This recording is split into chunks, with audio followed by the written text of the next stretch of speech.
ആക്രമണത്തെ നേരിടാൻ മിസൈൽ ശേഷി വലിയ തോതിൽ വർദ്ധിപ്പിച്ച് ഇറാൻ.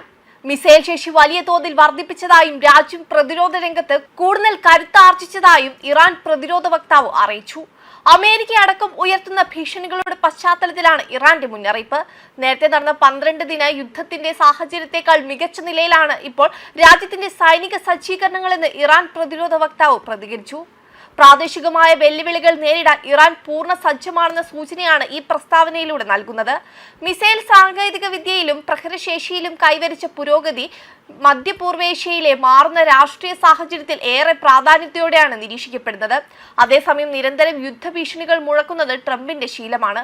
പലപ്പോഴും വാക്കുകൾ കൊണ്ടുള്ള ഭീഷണിയിൽ കാര്യങ്ങൾ ഒതുക്കുകയാണ് പതിവ്. എന്നാൽ കഴിഞ്ഞ വർഷം ഇറാന്റെ ആണവ കേന്ദ്രങ്ങളിൽ ആക്രമണം നടത്തിയ സമയത്തും ഇപ്പോഴത്തെ പോലെ സൈനിക വിന്യാസം നടത്തിയിരുന്നു. ഇതാണ് ആശങ്ക പരത്തുന്നത്. ഇറാനെതിരെ സൈനിക നീക്കം ഉണ്ടായാൽ മധ്യേഷ്യ വീണ്ടും സംഘർഷ ഭൂമിയാകും. ഗൾഫ് രാജ്യങ്ങളെല്ലാം ഇതിന്റെ അലയൊലികൾ ഉണ്ടാകും. ഗൾഫ് രാജ്യങ്ങളെ കൂടി യുദ്ധത്തിലേക്ക് വലിച്ചിടാൻ ഇറാൻ ശ്രമിക്കും. ഇത് മേഖലയെ മുഴുവൻ സംഘർഷത്തിലാക്കും. എന്നാൽ കഴിഞ്ഞ വർഷം ഇസ്രയേലുമായി നടത്തിയ യുദ്ധം ഇറാന്റെ ആയുധ ശേഖരത്തിലും സൈനിക ശേഷിയിലും വലിയ കുറവുണ്ടാക്കിയെന്നാണ് വിലയിരുത്തൽ. ഇസ്രയേൽ നടത്തിയ ആക്രമണങ്ങളിൽ ഇറാന് വലിയ തിരിച്ചടി നേരിടേണ്ടി വന്നിരുന്നു. ഇറാന് വൻതോതിൽ ആയുധങ്ങൾ നൽകിയിരുന്നത് റഷ്യയും തുർക്കിയുമാണ്.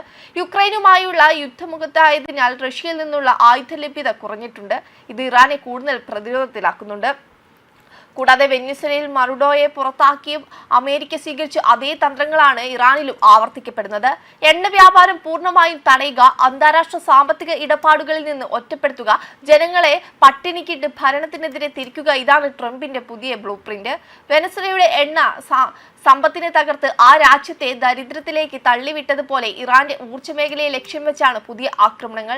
ഇറാന്റെ ഇന്ധന വിതരണ ശൃംഖലകളും തുറമുഖങ്ങളും തകർക്കുന്നതിലൂടെ അവിടുത്തെ സാധാരണ ജനജീവിതം ദുസ്സഹമാക്കാനാണ് അമേരിക്കൻ നീക്കം. എന്നാൽ പടിഞ്ഞാറൻ ഉപരോധങ്ങളെ സ്വന്തം വികാസത്തിനുള്ള ഇന്ധനമാക്കി മാറ്റിയ ചരിത്രമാണ് ഇറാന്റെ. അമേരിക്ക ഏർപ്പെടുത്തുന്ന ഓരോ ഉപരോധവും ഇറാന്റെ ആഭ്യന്തര ഉൽപാദനക്ഷമതയും തദ്ദേശീയ സാങ്കേതിക വിദ്യയും വർദ്ധിപ്പിക്കാൻ മാത്രമാണ് സഹായിച്ചിട്ടുള്ളത്. മിസൈലുകൾക്കും ആയുധങ്ങൾക്കും അപ്പുറം ഇന്ന് ലോകം ഭയക്കുന്നത് ഇറാന്റെ സൈബർ കരുത്തിനെയാണ്. അമേരിക്കയും ഇസ്രയേലും ഉൾപ്പെടെയുള്ള വൻ ശക്തികൾ തങ്ങളുടെ അതീവ രഹസ്യമായ ലബോറട്ടറികളിൽ നിന്ന് കോഡുകൾ കൊണ്ട് ഇറാനെ തകർക്കാൻ ശ്രമിക്കുമ്പോൾ അതിനെയെല്ലാം നെഞ്ചുവിരിച്ചു നേരിടാൻ ഇറാന്റെ സൈബർ സൈന്യത്തിന് സാധിക്കുന്നുണ്ട്.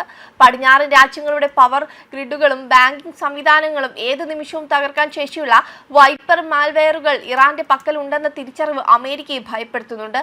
അമേരിക്കൻ നിർമ്മിത പാട്രിയറ്റ് മിസൈലുകളെ പോലും നിഷ്പ്രഭമാക്കാൻ ശേഷിയുള്ള സാങ്കേതിക വിദ്യ ഇറാൻ വികസിപ്പിച്ചത് ഉപരോധങ്ങളുടെ കനൽച്ചൂളയിൽ വെന്തുകൊണ്ടാണ്.